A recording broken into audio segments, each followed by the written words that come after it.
Desde el dolor de España, que ha perdido a uno de los hombres que con más lealtad y fidelidad la ha servido, quiero dirigirme a la nación.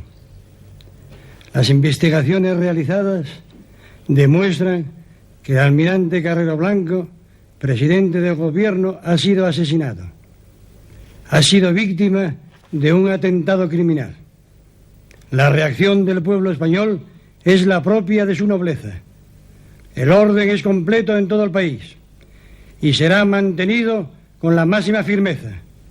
Nuestro dolor no turba nuestra serenidad.